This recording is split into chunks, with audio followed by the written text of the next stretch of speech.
One. There it is. All right. Welcome, everybody. We got a beautiful day. We got a beautiful guest. We have all kinds of good stuff. We're going to have a lot of fun diving into honesty and past traumas. So tune in. We're going to have a good time. Here we go. Practicing Polyamory, real-life perspectives from the imperfect people of polyamory. The mission of the Practicing Polyamory podcast is to provide a platform for all of the real-life, flawed humans that practice polyamory so that we might all learn from one another and grow as a community. Enjoy the show. All right, everybody. Welcome back to this beautiful day, this beautiful week. Before we jump into chat with today's guest, I want to acknowledge you. That's right, you.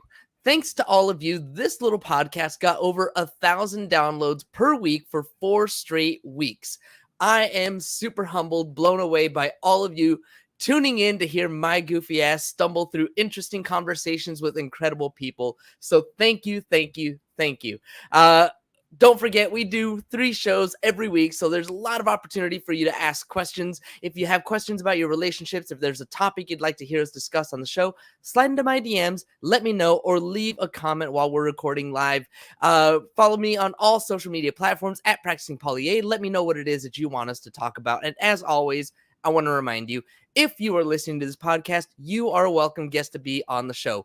None of us are perfect, and we're here to share as many imperfect stories as possible, because I know that the more stories we hear, the more others will see us in themselves, and the more representation we have, the more we can strengthen our community. So go to practicingpolyamory.com and sign up to share your imperfect story too.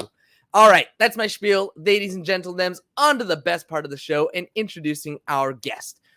Today's guest is a jewelry maker and living history performer who knows her way around ancient Roman history. And she's got a bit of a history of her own, too. Our guest spent about 4 years exploring polyamory and non-monogamy in the early 2010s before taking a poly break for a few years. I guess she just couldn't resist the poly calling because she's back, y'all. Poly, hot and ready to explain her situation a lot. Our guest has been back in the polyamory game since 2018, and through her experiences, she's learned the importance of honesty in relationships, with partners, of course, but especially with yourself, and how that often means facing past traumas. I'm excited to chat with this ambiamorous, demisexual, queer, and crafty babe who loves fixing bodies and healing traumas. So without further ado, joining us today from the vast expanse of internet cyberspace, welcome to the show, Sharon.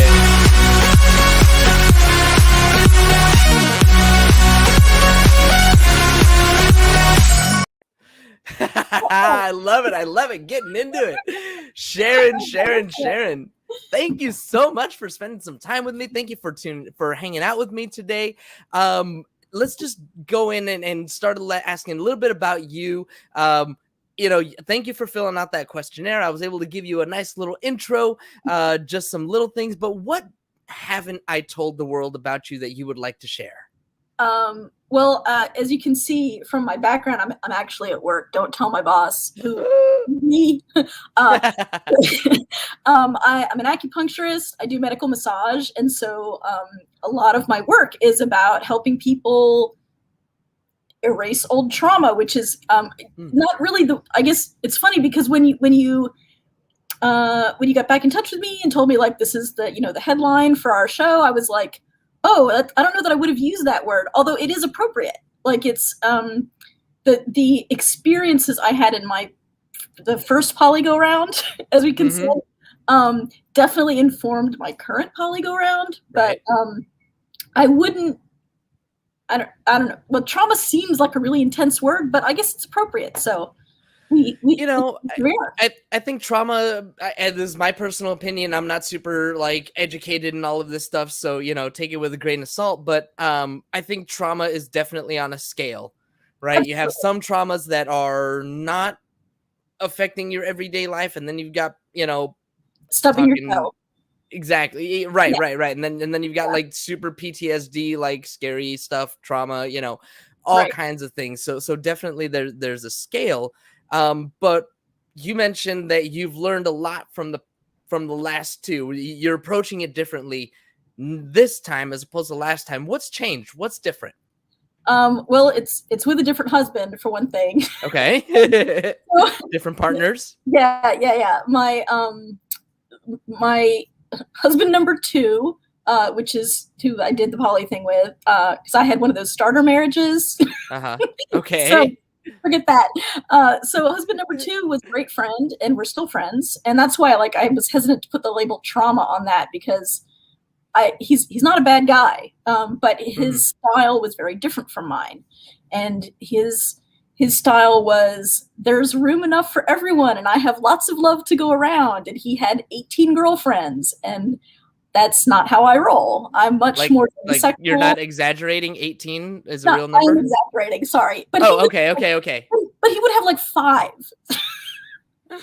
Okay. And for a guy who was also working 80 hours a week, that didn't leave much for me. Wow. Yeah. So there was a big problem where basically when he was at home, he was asleep, and I didn't get my needs met.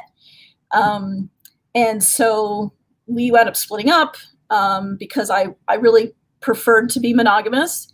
And then now I'm with husband number 3, third time's the charm, and he's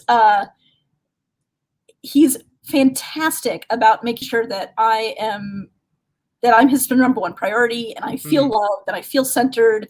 And he goes out with his other partners, but he always comes back, and I feel like I get enough of him. Got it. And so that was the reason I was resistant for many years for us to go poly, is that I was just afraid the same thing was going to happen. And I haven't been dating much. I've tried a few times, but I'm super picky. And, I'm demisexual, and I just have not had the right matchup.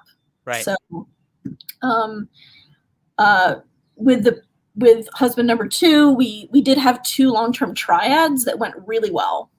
And I enjoyed that, but I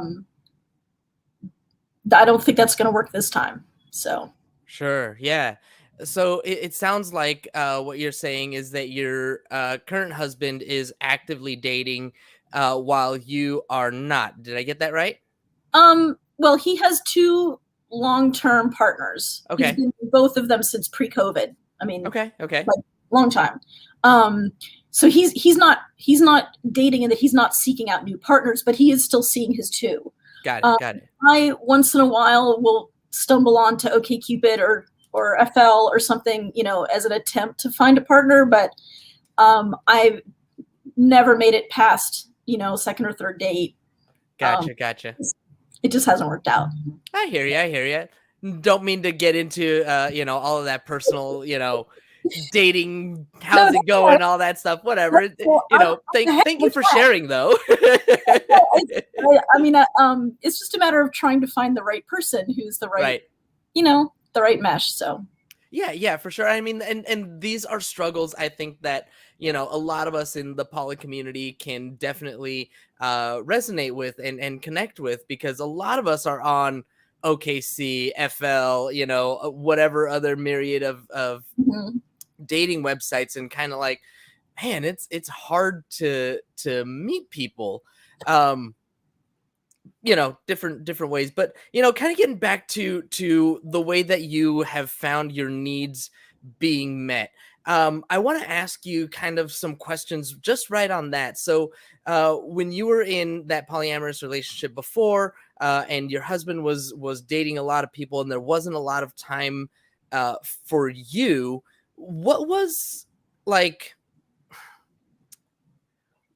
how did you approach it this time, right? Did you what kind of boundaries did you set? What kind of things did you say, hey, look, this is what I'm willing to accept in a relationship, this is what I'm not? What kind of boundaries did you set for yourself in the new relationship to make sure that stuff didn't happen again? Yeah, we did a couple of things. One is, at first we had some pretty strict sexual limits, which they have eased up, shall we say. But it's more about time. Like, we have a date night once a week, when he goes to spend a weekend with one of his other partners, you know, he clears it with me first. He makes sure that, you know, first of all, I don't need him that weekend for anything. And then, you know, that I'm cool with it. And then before he goes, this is what I really appreciate. Before he goes and when he comes back, he always like reinforces his feelings for me. Like, nice. He's actually gone for Valentine's Day, which I was, you know, like, all right, whatever, you know. Okay. And I was okay with it, but I wasn't like great with it. But then on Valentine's morning, he sent me a video of him tucking an envelope into the linen closet. And I went to the linen closet. It was just like, I love that man so much. Oh, that is cute. That is adorable. I love it. Okay. So some of the things that you did, let's talk a little bit about these sexual limits, because I love you know, I love the fact that you are taking active steps to try and you know, make sure that your needs are also met. When you say stuff like sexual limits and you know, it starts to make me think of rules, right? Where and we know that this happens a lot as people are opening relationships. This is a common thing. You know, we're allowed to take baby steps as we're opening up our relationships, right? We're allowed to move into these things. So tell me a little bit about you know, as much as you're willing to share, about some of these sexual limits, some of these rules that you put into place, and how the easing up process has gone for you. Well, part of it is that as part of my healthcare education, I took microbiology, and that since I took microbiology like 20 years ago, I'm just a little bit of a germaphobe. Understood. When your partner's out running around, right? So it like at first it was, but it's not just that. Honestly, it's also like just the demisexual like cooties sort of issue. At first it was okay. You like nothing below the waist, you know, and then it was like. I mean, I don't want to get into all the details, but sure. There were various steps where he was, as I got more comfortable logically with the you know, STD issue, but then also honestly just with my heart being okay sharing him, because that's still hard for me because honestly I do really tend to be more of a monogamous person, and in an ideal world we wouldn't need other people to fulfill all of our needs, but that's not reality. So here we are. And I just had to it took me honestly a couple of years to get really comfortable with it. I can't say I'm 100% comfortable with it sometimes. You know, I don't want details.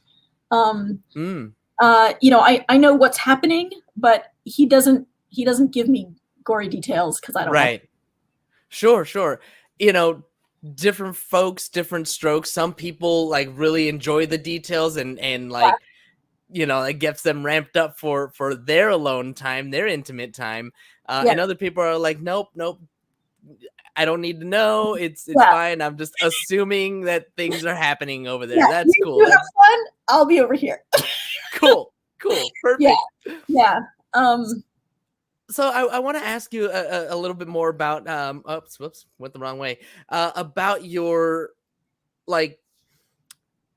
about this sense of honesty, of looking within ourselves, right? Where is it, or what is it that you learned maybe about yourself that you didn't realize? Like the way that you're talking about kind of leaning towards monogamy, and if that was, you know, feasible or whatever, then maybe you might do that. But how does like something like that, right? Are you being honest with yourself, I guess? And how do you reconcile those feelings with who you are today and, you know, going forward in polyamory? So my husband is he's a sadist, and I'm into DS, but I'm not a masochist. And when we first got together, I just submitted to him hurting me because I wanted to be a good sub, but I wanted to make him happy. And it's, it's a relationship. You make compromises, but after a while it was too much. I wasn't having fun. And so being able to let him go hurt somebody else means that he gets his needs met. He's not as cranky around the house, to be honest, and I don't have to get hurt. So it's nice. like it's improved our relationship tremendously because he's not stressed out, and he doesn't have these pent up desires he can't get met. He's not afraid of hurting me, accidentally, right. And I don't have to worry about it anymore. So. Nice. So that, like, being honest with myself, like, okay, I don't want to share him, but I don't want to get hurt, and I'd rather share him and have us both be happy. Yeah. So that's what it came down to. Nice. I mean, having the emotional maturity to, come to that realization to say, you know what, it's this part of it, and it doesn't take away from the love that he has for you. And I going back to that, sticking the envelope in the linen closet, like cute little things like that just definitely tell you, yes, I'm loved, I'm cared for. That's good stuff. That's good stuff. What types of things, what other things what are other ways that you find that you feel safe in your relationship? What are other things that you have asked for? Other, self-aware boundary things that you've asked for to make sure that you are feeling safe and cared for in your relationship? I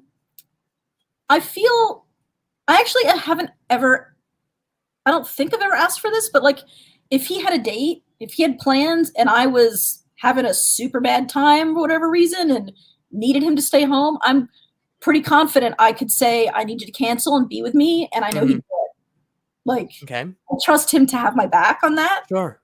Wow, I'm getting emotional thinking about that. It's nice to be with somebody who has your back. That's good stuff. Would you say then, and this is kind of, it sounds to me, and tell me if I'm wrong, but it sounds to me like there's definitely a little bit of a hierarchy in your relationship. Would you say that's right? Well, okay. At first I thought you were talking about, like, I'm his primary, his other girls secondaries. That's definitely true. Okay. In terms of our relationship, we don't really do the DS thing anymore. So there's not a hierarchy in our relationship anymore. Okay. For within the two of you, there's not the DS, but there is but it is a hierarchical as far as you're the primary, and then the other, his other relationships are secondary, to use whatever. I just want to ask you about that, because I think that's something that, I guess it can be controversial, right? If you look in poly groups and stuff like that, you start talking about hierarchies and people will just jump in on that. So I want to hear from you about how this hierarchy was decided, and how you all approach it with the other partners that are involved. Okay, so I know that it's not democratic. It's not, theoretically, I love the whole love anarchy concept, that love is love, and, everyone should be equal. And out in real life, I'm a really big fan of everybody has rights. But when maybe this is just the monogamist in me, I am not willing to share my husband to that extent. Sure. They can have a piece of him. They can't have all of him. And if he wanted to be in a relationship where the other partners had as much importance as me, we would have broken up. I mean, that's basically what happened with my second husband. The first go around. I'm not that. Maybe I'm just selfish. You talk about honesty. That's right. That's yeah. No, I mean, that's okay. Like, I don't think that hierarchical relationships are inherently bad, right? I think that there are times when hierarchy is okay. When everybody has kind of had this conversation, and you're going into it aware, and that's kind of what I'm trying to get to. So, like, Yeah. with his other partners, if they're aware that you are the primary, how did that conversation go? Yeah. Do you get along with them? Do you all do like kitchen table? What is that like? So, well, of course, nothing's been happening for the past, year and a half. Right. So I am friends with both of the other women. One of them is married and has, a very busy life, and so for her, having a secondary situation works perfectly. Right. The other one is single, and I know she would love to have more time with him. I know she would like a bigger chunk of him, and I feel really bad about that, but it's not going to happen. I mean, I like her a lot. She's been over to the house. She comes over for craft nights. And that's great, but like, I'm not going to give him up for 50% of the time. Sure. And as far as how that conversation went down, I don't know. You'd have to ask them, because I wasn't there for that. Fair enough. But I guess, like, between, I guess I'm trying to see how, not trying to poke holes in it or anything like that, but just curious about, how, or if you've had that conversation with her, or if there's any kind of, she wants more time with him, you said, and if she's not getting that more time that she wants, does that ever like spill over into your relationship?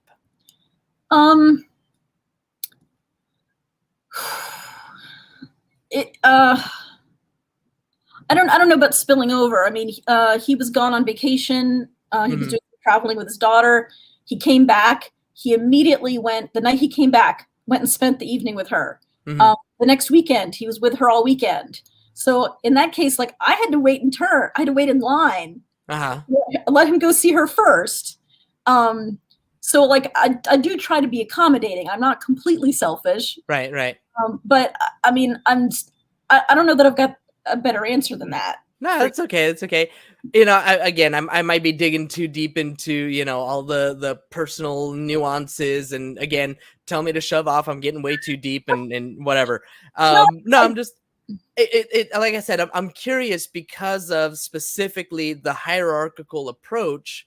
I kind of wanted to get your thoughts on that, and how, you see the same conversations that I do in polyamorous groups and circles, and just trying to kind of get an idea of your thinking behind it, because like I said, I think that in the right circumstances, hierarchicals are fine. Like, I don't think that they are inherently bad or toxic or anything like that.